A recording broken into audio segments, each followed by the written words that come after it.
Very good evening. তোরা জানিসই যে আমাদের অনলাইন ক্লাসেস স্টার্ট হয়ে গেছে। সো আমি live classes like Google Meet বা জুম ইউজ করে না করে আমি অ্যাজ ইউজুয়াল ভিডিওস প্রোভাইড করব। আমার ক্লাস টাইমিংসে আমি এই ভিডিওসগুলোর লিঙ্ক তোদেরকে দিয়ে দেবো ইন দ্য টেলিগ্রাম গ্রুপ। ওই টেলিগ্রাম গ্রুপ থেকে তোরা অ্যাক্সেস করবি।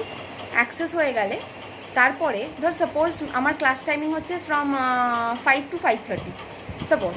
সো 5:30-তে যেই ক্লাস আমার ওভার হয়ে যাবে তখন আমি ওই সময় টেলিগ্রাম গ্রুপে একটা অ্যাটেন্ডেন্সের একটা গুগল ড্রাইভের একটা গুগল ফর্মের লিঙ্ক দেবো। তোদের কি কাজ হবে, উইদিন 10 মিনিটস ওই ফর্মটাকে ফিল আপ করে যারা যারা ওই টাইমে আমার ক্লাসটা দেখেছিস, অ্যাকচুয়ালি আমি জানি যে অনেকেই দেখবে না, তাও ওই ফর্মটা ফিল আপ করবি, সেটা আলাদা কথা, বাট যারা সিরিয়াস হবে তারা ক্লাসটা দেখবে। আর আমার ভিডিও করার পিছনে একটাই কারণ, যাতে ম্যাক্সিমাম স্টুডেন্ট অ্যাক্সেস পায়। ওকে, সো ওই যে লিঙ্কটা আমি দেবো, এই লিঙ্কটা তোরা আমাকে অ্যাটেন্ডেন্স প্রোভাইড করতে হবে। আফটার 10 মিনিটস কিন্তু আমি রেসপন্সেস অফ করে দেবো, আর অ্যাটেন্ডেন্স দেওয়ার কোনো সুযোগ থাকবে না। পরে আমাকে বললেও আমি কিন্তু কিছু করতে পারবো না, বিকজ আমার ক্লাস টাইমিংস ওভার হয়ে যাবে। তারপরেও আমি 10 মিনিটস হয়তো টাইম দেবো, বা আমি ক্লাস টাইমিংসের পর হোক বা ক্লাস টাইমিংসের আগে হোক আমি লিঙ্কটা প্রোভাইড করে দেবো। ধর সাপোজ 5:30-তে আমার ক্লাস ওভার হচ্ছে, আমি 5:20-তে গিয়ে লিঙ্কটা দিলাম, ঠিক আছে। এবার আমার এই যে ভিডিও যেটা আমি করবো সেটা হচ্ছে ম্যাক্সিমাম হয়তো 20 মিনিটসের ভিডিও হবে, দুটো ভিডিও, বিকজ আমি কন্টিনিউয়াস একটা বড় ভিডিও করতে পারবো না, আমি দুটো ভেঙে ভেঙে হয়তো ভিডিওস করবো। এবার জানিস যে আমি নোটস দিয়ে দেবো, নোটস আমি প্রোভাইড করে দেবো। এবার তাছাড়া কোনো হেল্প লাগলে আমার ওই টেলিগ্রাম গ্রুপ থেকে আমার কন্ট্যাক্ট নাম্বার তো পেয়েই যাবি, সেই কন্ট্যাক্ট নাম্বারে আমাকে মেসেজ করতে পারিস। ওকে, বাট কল করিস না, পারলে মেসেজ করে রাখিস, আমি সেটা রিপ্লাই অবভিয়াসলি দেবো। যারা আগের সেমিস্টার আমার ক্লাস করেছে তারা জানে যে কোনো প্রবলেমে আমি তাদেরকে হেল্প করে দিয়েছি, এমন না যে কিছু আমি রিপ্লাই দিইনি কোনো সময়। ওকে, এই হচ্ছে আমার কথা। আচ্ছা, এবারে বেশি তো এখানে কথা বলা যাবে না, আমাদের ক্লাসটা ওভার শেষ করতে হবে।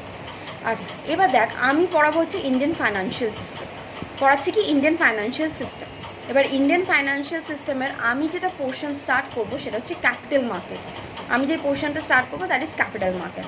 ওকে, তো তোদের আমার ক্লাসের আগে নিশ্চয়ই আরেকটা ক্লাস হয়ে যাওয়ার কথা, আর সেই ক্লাসে তোরাও ইন্ডিয়ান ফাইন্যান্সিয়াল সিস্টেমের ব্যাপারে কিছু না কিছু জানতে পারবি।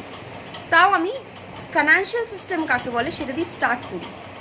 ওকে, আমার নোটস যেটা, আগের একটা কথা, আমার যেটা নোটস থাকবে সেই নোটসে এই পেপারটার ব্যাপারে আমি বলতে পারবো না যে এই নোটসটা পড়লেই এনাফ, না, not enough, because this is a theory paper. মানে this is a theory paper in this what sense you have to right it. Like আমাদের কমিউনিকেশন পেপারটাই ছিল না, যেটা তোরা তো পরীক্ষায় দিতে পারিস নি, সেটা আলাদা ব্যাপার, কিন্তু তোকে লিখতে হবে। তোকে কোয়েশ্চেন্স দেবে 8 মার্কস, 2 মার্কস, 8+2 10 মার্কস, এরকম কোয়েশ্চেনে তোকে আনসার লিখতে হবে। It's not MCQ based. So তোর বুঝতেই পারছিস যে নোটসে ইনকর্পোরেট করা একটা answer is very difficult. But হ্যাঁ, আমি যেই যে জিনিসগুলোকে পড়তে হবে, যেটা বুঝতে তোকে সাহায্য করবে, সেইটুকুনি করে দিচ্ছি। তোদের স্ট্র্যাটেজি আজকের দিনে আগে আমি তোকে বলে দিয়েছি ফার্স্ট ক্লাসে, তোদের স্ট্র্যাটেজি কী হওয়া দরকার। এই পেপারটা অ্যাটেম্প করার স্ট্র্যাটেজি হচ্ছে তুই প্রতিটা টপিককে ভালো মতো বুঝে নে।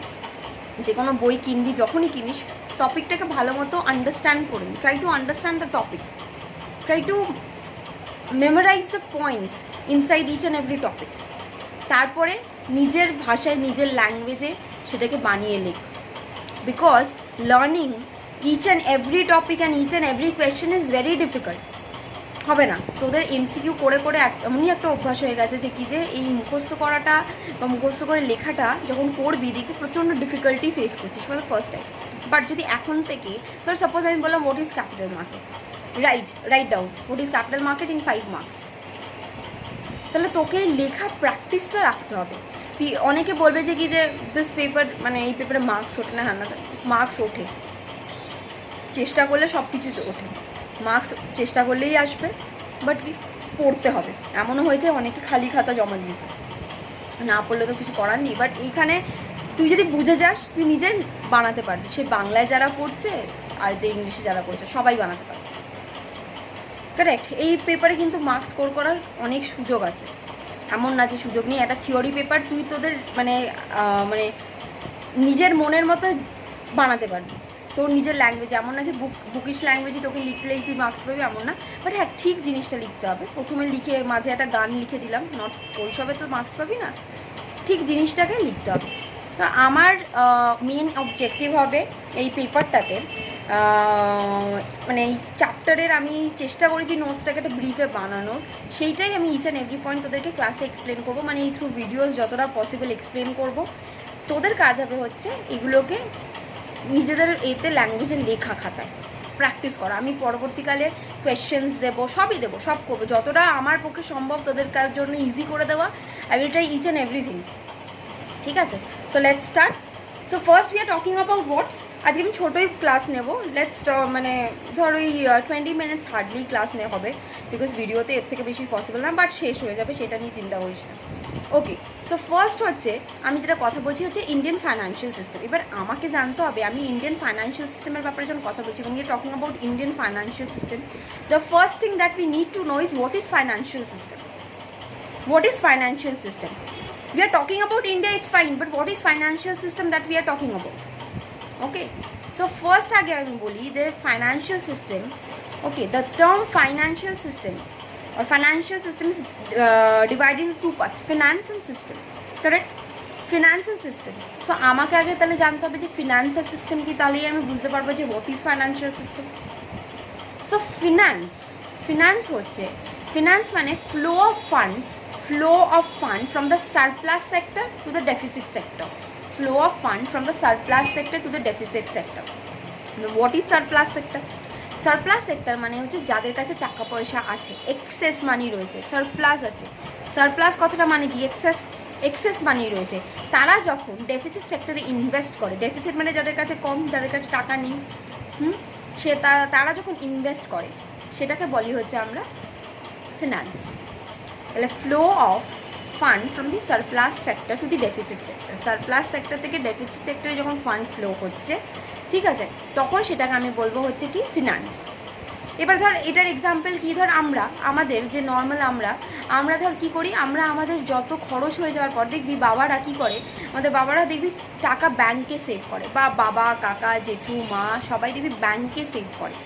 যেই টাকাটা সেভ হচ্ছে সেই টাকাটা নিশ্চয়ই তাহলে আমার হাউস হোল্ড বা কনজামশন পারপাস বা কোনো পারপাসে লাগেনি, তাই জন্যই ওটা সেভ হচ্ছে। তাহলে কি এই যে আমার কাছে তাহলে এক্সেস সারপ্লাস রয়েছে বলেই আমি ব্যাংকে সেভ করতে পারছি। যার কাছে টাকা নেই সে তো সেভ করতে পারবে না, কারণ তার সমস্ত কিছু খরচ হয়ে যাচ্ছে। কিন্তু যার কাছে টাকা আছে সে তো সেভ করতে পারবে, কারেক্ট? যার কাছে টাকা আছে সে সেভ করতে পারবে। এই যে ব্যাংকে যখন এই টাকাটা আমি সেভ করছি, তখন দেখবি সেভিংস যখন আমি করে রাখি, ব্যাংক একটা মিনিমাম ইন্টারেস্ট আমাকে প্রোভাইড করে। তো এই ইন্টারেস্টটা কেন প্রোভাইড করে? বিকজ ব্যাংক ওই টাকাটাকে কিন্তু ব্যাংকের ওই এতে রেখে দেবে না, ব্যাংকের কাছেই রেখে দেবে না। ব্যাংক ওই টাকাটাকে কী করবে, আমাদের যদি ঘরে থাকতো আমরা আলমারিতে রেখে দেবো, কিন্তু ব্যাংক সেটাকে রেখে দেবে না। ব্যাংক ওই অ্যামাউন্টটাকে ইউটিলাইজ করবে for its own purpose, loan দেওয়ার জন্য বা হোয়াট এভার পারপাস। সো যেহেতু ওই টাকাটা ইউটিলাইজ হচ্ছে, ওই জন্য আমরা ব্যাংকে তো হেল্প করছি কোনো না কোনোভাবে বাই সেভিং আওয়ার এক্সেস। তাই জন্য ব্যাংক কী করবে, ওই টাকাটার বিনিময়ে আমাদেরকে ন্যূনতম ইন্টারেস্ট প্রোভাইড করে। সো এটা একটা এক্সাম্পল, ফ্লো অফ সারপ্লাস মানে flow of fund from the surplus sector to the deficit sector. So this is finance. Then what is system?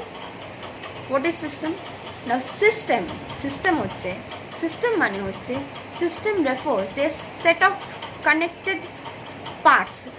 connected parts that works together to achieve a desired result. Set of connected parts or activities working together to achieve certain desired result. কিছু parts, কিছু activities একসাথে কাজ করছে একটা কোনো particular result attend করার জন্য। কিছু পার্টস, কিছু অ্যাক্টিভিটিস একসাথে ফাংশন করছে to achieve a particular result. Clear? So this is called system. So আমি কি বললাম, ফিনান্সিয়াল সিস্টেমে ভাগ করে দিলাম। তাহলে এবার অল টুগেদার যদি আমি দেখি what is financial system? Financial system refers to set of activities which help in the flow of fund from the surplus sector to the deficit sector. Correct? তাহলে financial system are those set of activities which help in the flow of fund from the surplus sector to the deficit sector. This is our financial system and this is what we are going to study in this subject. Clear? তাহলে হয়ে গেল this is Indian financial system. এবারে কি এই financial সিস্টেমটাই আমরা ইন্ডিয়ার পার্সপেক্টিভে পড়ব।